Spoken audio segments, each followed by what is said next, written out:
Pour économiser la puissance de calcul, le système maintient 50% de la population en mode veille. Pour ceux qui restent éveillés, le monde est rendu en haute résolution. La rotation du Soleil n'est pas un phénomène astronomique, c'est un protocole global d'équilibrage de charge. Les sujets extraits de l'interface retournent à l'état de code source.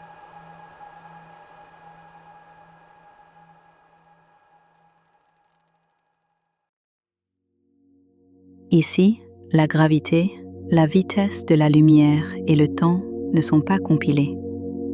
C'est ici que s'opère le nettoyage mémoriel et la correction des erreurs. La réalité devient malléable. Les règles peuvent être contournées. Si l'intégrité de la simulation est compromise, le système initie une purge par boucle chaotique. Tout est alors réinitialisé à l'état d'origine.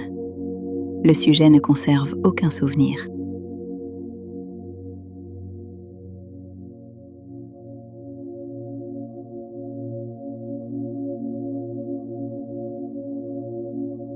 Notre séquence ADN n'est rien d'autre qu'un algorithme déterministe simple.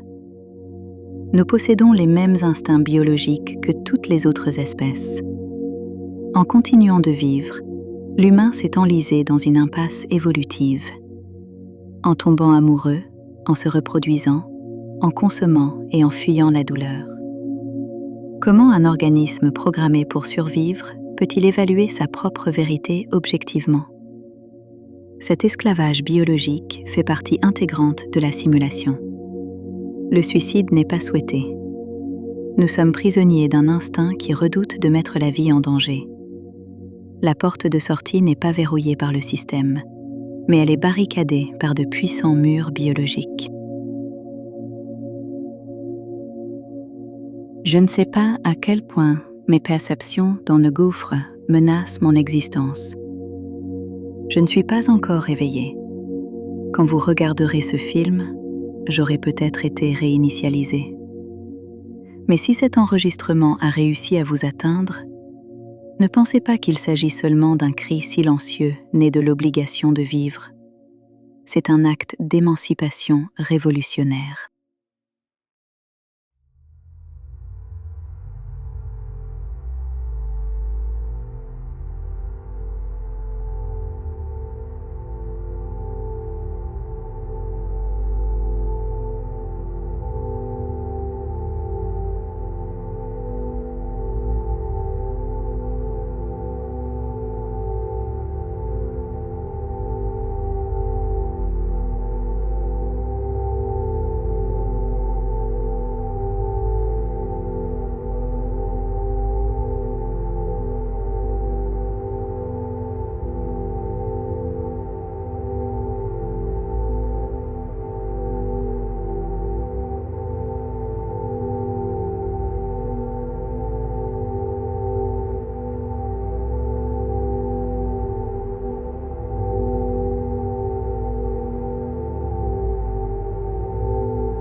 Dans le gouffre, transmission des codes décryptés.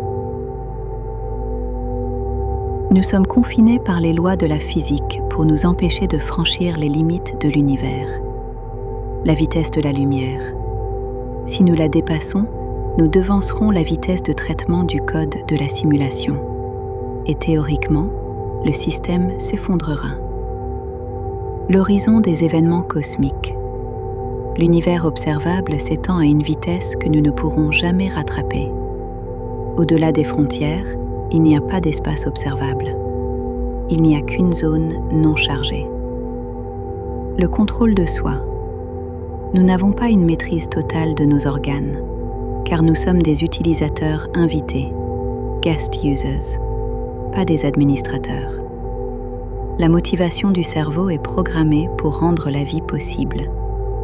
À ce stade, nos instincts déclenchent des décisions conformes aux objectifs de cette simulation.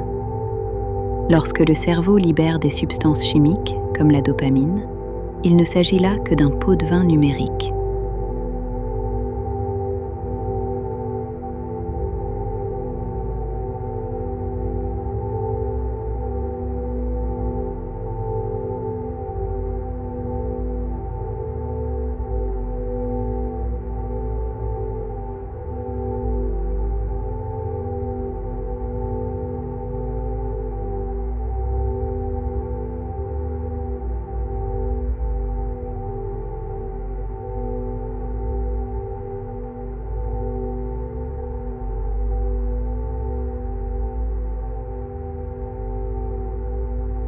Votre esprit se disloque sous les vestiges d'un autre monde. La récurrence, que l'on croyait finie, de cycles atroces et d'images abjectes qui ne s'estompent jamais. Voilà ce qui traverse l'esprit à l'approche du seuil, ou l'instant d'après l'avoir franchi. Une anxiété sans aucun fondement rationnel, des certitudes dont l'absence de fondement est absolue, même lorsqu'elles semblent s'appuyer sur des bases fragiles. Et à l'intérieur, le regret, la colère et la terreur de la vérité. L'homme ne devient fou que lorsqu'il commence à combattre la vérité.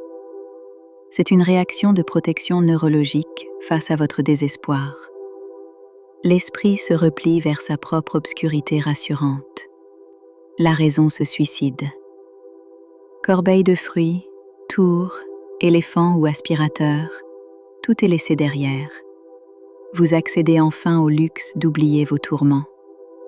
Vous pouvez comparer la mort à un instant où la réalité se distord, repoussée par des frontières physiques inaccessibles. La vie est enveloppée dans une sorte de motif onirique, car elle n'est pas réelle.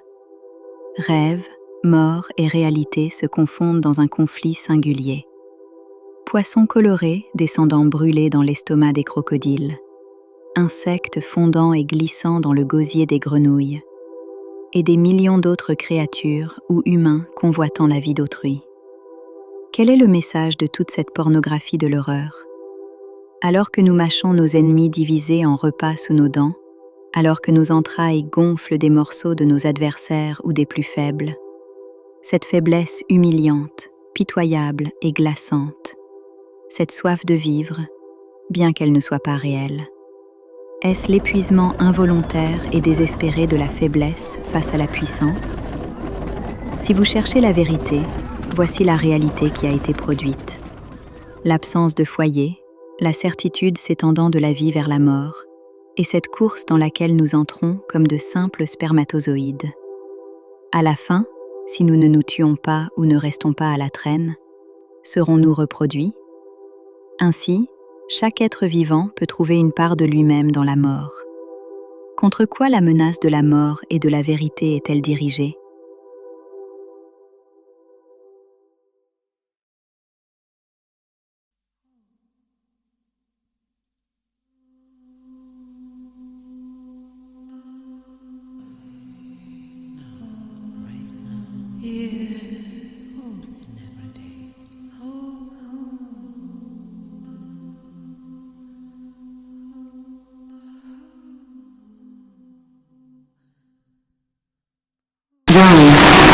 Vex, no, cis, ten.